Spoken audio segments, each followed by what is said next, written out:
Good afternoon. It's great to be here in the state of Texas, my capital, my state. I can talk to you about how I regretted having an abortion when I decided to have this 32 years ago.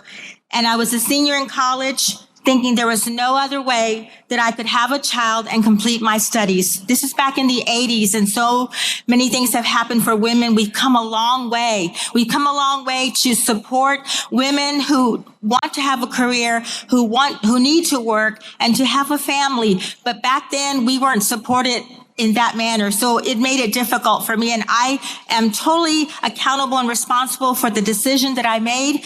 But I learned that there was so much more that could have been done. So I'm here to share my story as we do in our ministry.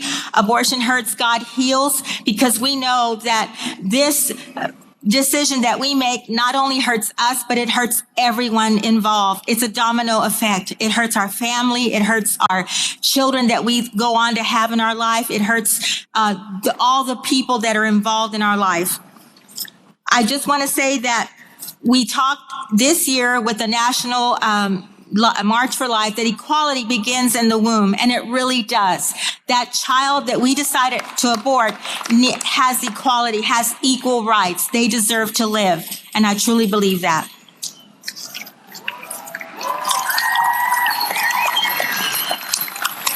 Love you too.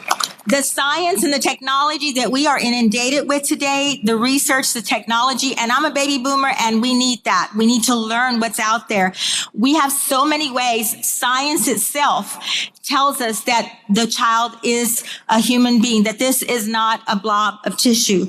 So we have no excuses. For you who believe that it's okay to dismiss the life of a child, there's no excuses. Science itself speaks. We need to listen to science. We're having to listen to it to survive in this world with a virus. Why can't we listen to it to help our child and our children survive? I want to say that abortion is a crime against humanity to take an infant's life.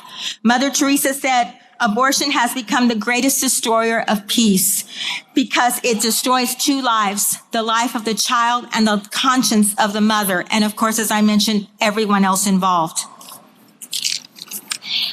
I never thought that I would find myself going to a Planned Parenthood, an abortion facility, just going in and having the abortion and then just going on with my life as it never happened. I never imagined this. So we need to know that abortion hurts the woman. It hurts us deeply. It causes psychological consequences that we deal with the rest of our lives. We have to find ways to help us heal from the hurt and the pain and to move on with our lives.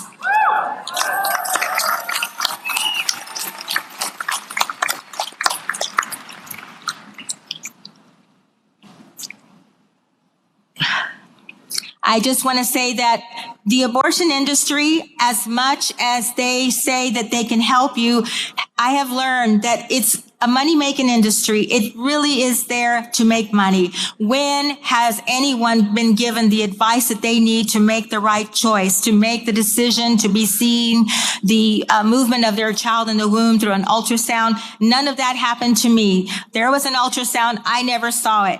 There was no interaction with anyone in the abortion clinic other than to go through with the procedure. So there is no care that I feel that we need in the healthcare industry. When they call it reproductive services, it's not a service. It's an industry that's pushing forth abortion, and it makes so much money.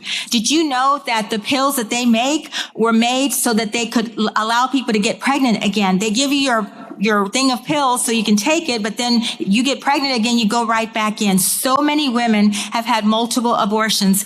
And my sisters at Abortion Hurts, God Heals, we have so many testimonies of situations like this, so sadly, because people are desperate. They don't know what to do. They don't understand how come the pill didn't work. Well, we know that it's a contraceptive. It also ends life. So we need to educate women. We need to educate men. We need to educate our youth. We are so excited for the Youth of America, for Students for Life, for all these wonderful organizations that are now teaching people that were like me, so young and didn't understand how important it is that we know what's happening with our bodies and we don't just walk into any clinic that's not going to support what is best for us.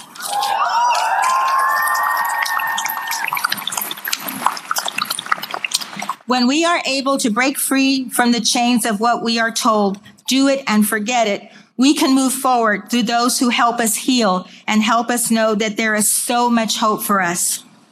Women should not think that they should find themselves pregnant and cannot get the support that they need. There are laws like the Baby Moses law that allows us, the safe haven law, to be able to, if you find yourself pregnant, be able to bring your child to an emergency center, a place that can help make your baby safe. You don't have to say anything. It's confidential. I believe that Texas is here today to support those situations. There are desperate situations for people. We don't know their story until we hear it. And so if we can support the life of that child, we are doing our due diligence to support life and to love on those women who need us. We need to reach out to them. We need to be compassionate, and they're hurting. When they shout and say, "You don't understand me. You don't know my rights," that to me is a call for help. It's a cry for help. And we need to be there because we are loving citizens and love God. And we know that that's the thing we need to do.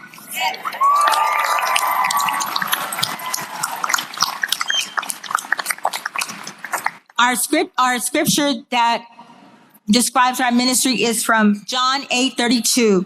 Then you will know the truth, and the truth will set you free. And thank you for setting us free and praying for Roe versus Wade to be turned over and set so many women free from the chains of destruction and to bring life to this world. Thank you.